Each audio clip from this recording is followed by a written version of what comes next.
पता है वो पड़ोस वाली सरिता क्या बता रही थी?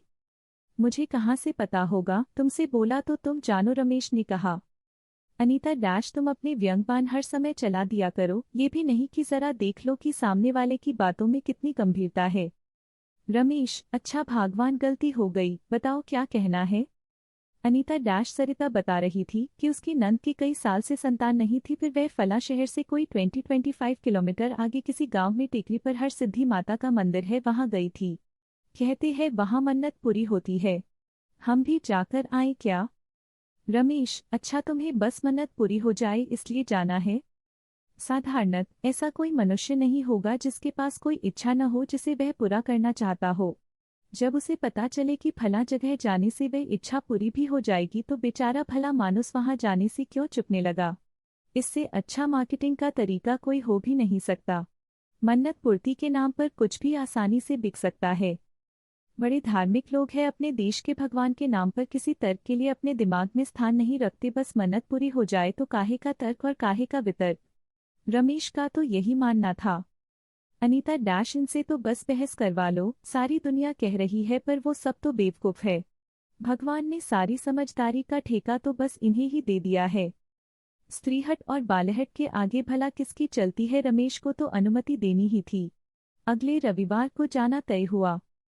रमेश और अनीता की बच्ची बबली बड़ी खुश थी कि अगले रविवार को हम घूमने जाने वाले हैं।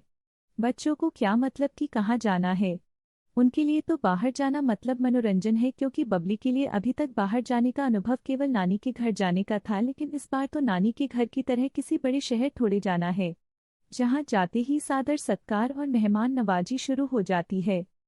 रमेश का सोचना तो यही था कि बबली को ले जाकर क्या करेंगे।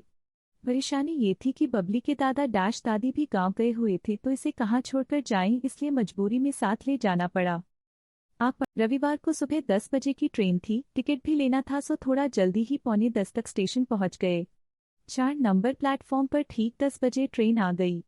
भारतीय रेल जब समय पर आए तो बड़ा सुकून सा महसूस होता है। इसकी वजह है कि हम हमेशा उसकी समयबद्धता को लेकर आशंकित रहते हैं और उसके देरी से आने के बुरे अनुभव तो हमारे जहन में हैं ही। जनरल डब्बे में चढ़े और गनीमत रही कि सीट भी जल्द ही मिल गई। ट्रेन में ज्यादा भीड़ नहीं थी। संयोग से हमारे पास वाली सीट पर बैठे सज्जन जो कि शिक्षक थे और उनकी पत्नी भी उसी मन्नत सिद्धि वाली जगह जा रहे थे। आपस में बातचीत शुरू हुई तो मंदिर की मान्यता को लेकर और कई कथा किस्से सुनने को मिले। शिक्षक महोदय, आपको भी मान्यता पर यकीन है? हमारी तरह पत्नी की इच्छा के चलते आपको भी आना पड़ा, रमेश ने शिक्षक महोदय से पूछा। शिक्षक, हम तो स्वेच्छा से आए हैं। मुझे तो प्राचीन स्थलों देवस्थानों पर जाना, वहाँ का जनजीवन देखना, रहस्यों को जानने में खासी दिलचस्पी है। पर लगता है आप बेमन से आए हैं।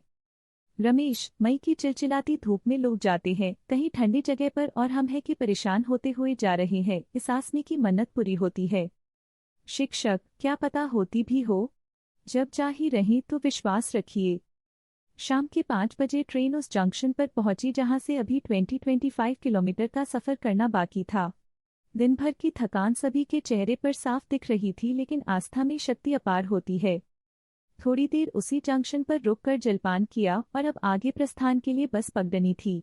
जंक्शन से रिक्शा कर पहले बस अड्डे गए, जहां से गांव के लिए 6 बजे की बस मिली, जिसने रात 8 बजे उस गांव में उतार दिया। रमेश को अब बबली को गोद में लेना पड़ा। बेचारी बच्ची खुद पछता रही होगी कि वह यहाँ क्यों आ गई। यात्रा का इतना कठिन अनुभव उसने पहली बार किया है, वरन हर छुट्टियों में नानी के घर जाती, जो मात्र 2 घंटे का रास्ता है, उसमें भी स्टेशन पर ही मामा तैयार खड़े मिलते थे। ये गांव वैसा नहीं था जैसे आप आम हिंदुस्तान के गांव की कल्पना करते हैं। यहाँ बिजली भी थी, रहने की व्यवस्था भी अच्छी थी, बड़े बड़े होटल भले न हो पर धर्मशालाएं अच्छी थी। रोडें भी टूटी फूटी नहीं थी और परिवहन व्यवस्था भी ठीक थी। बस से उतरते ही एक व्यक्ति रिक्शा लेकर आया और कहा, मंदिर जाने आए हैं। रमेश ने हाँ में उत्तर दिया। रिक्शे वाले ने अपना ग्राहक भांपकर बोला कि अब तो मंदिर सुबह ही जाना होगा, चलिए आपको मंदिर के पास ही एक धर्मशाला तक छोड़ दूं। सुबह वंगी से मंदिर चले जाइएगा। रमेश, कितने रुपये लोगे? साहब, वैसे तो 100 रुपये लेते हैं, पर आप 80 दे दीजिएगा। ये कहते हुए रिक्शे वाले ने अपने व्यापारिक कौशल का परिचय दिया। अरे भाई, अब क्या सोचना, चलो बस अब तो शरीर आराम मांग रहा है, कहकर शिक्षक महोदय ने सहमति जता दी। शहरों का वातावरण गांवों से कई ज्यादा प्रदूषित होता है। बड़ी बड़ी इमारतों ने ऐसा कब्जा जमा रखा है कि पेड़ पौधे तो दिखाई नहीं देते। हाँ, बस दिखावट के लिए छोटे छोटे गमले रख लिए जाते हैं जिन्हें देख गालिब की बात याद आती है। दिल बहलाने को गालिब ख्याल अच्छा है। जहाँ शहर में कूलर एसी में भी आदमी को चैन नहीं मिल रहा, वहीं गांव में छत पर ही क्या हवा चल रही है, आनंद आ रहा है न शिक्षक साहब। कहते हुए रमेश ने शिक्षक महोदय की ओर नजरें घुमाई। शिक्षक महोदय, गांवों में आज भी परिवेश प्रकृति से जुड़ा हुआ है। जो आनंद यहाँ है वो और कहीं नहीं है। सबने छत पर ही अपनी अपनी खाट बिछा ली और थकान तो इतनी कि तुरंत नींद भी आ गई। सुबह ज्यों ही रमेश की आंखें खुली, सामने चाय लिए अनीता खड़ी थी।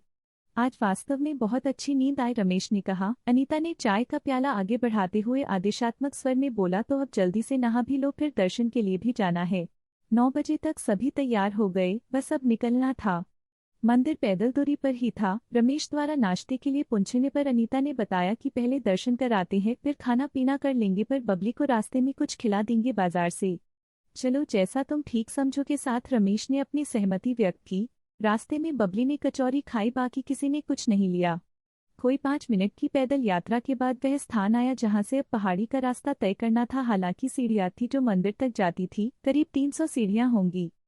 नारियल, लड्डू, धूप, दीप, सिंदूर, फूल से सजी थालियां जिसकी 50 रुपये कीमत थी। ऐसी 2 थालियां ली और मंदिर तक पहुंचने के अंतिम पड़ाव की यात्रा शुरू की गई। कुछ 50 सीढ़ियों के बाद रमेश को बबली को गोद में उठाना पड़ा। मंदिर के पट 9 बजे खुलते थे और खुलते से ही अथाह भीड़ दर्शन को बेताब रहती। बाजार में खाने पीने की दुकानें हो या कपड़ों की, खेल खिलौने हो या जूते चप्पलों की, पूजन सामग्री की हो या मिठाई की, हर जगह लोग ही लोग दिखाई देते। ये अत्यंत व्यस्त बाजार था। जैसे सीढ़ियों पर चढ़ते जा रहे थे, ऊंचाई बढ़ने के कारण नीचे स्थित पूरा बाजार स्पष्ट दिखने लगा था।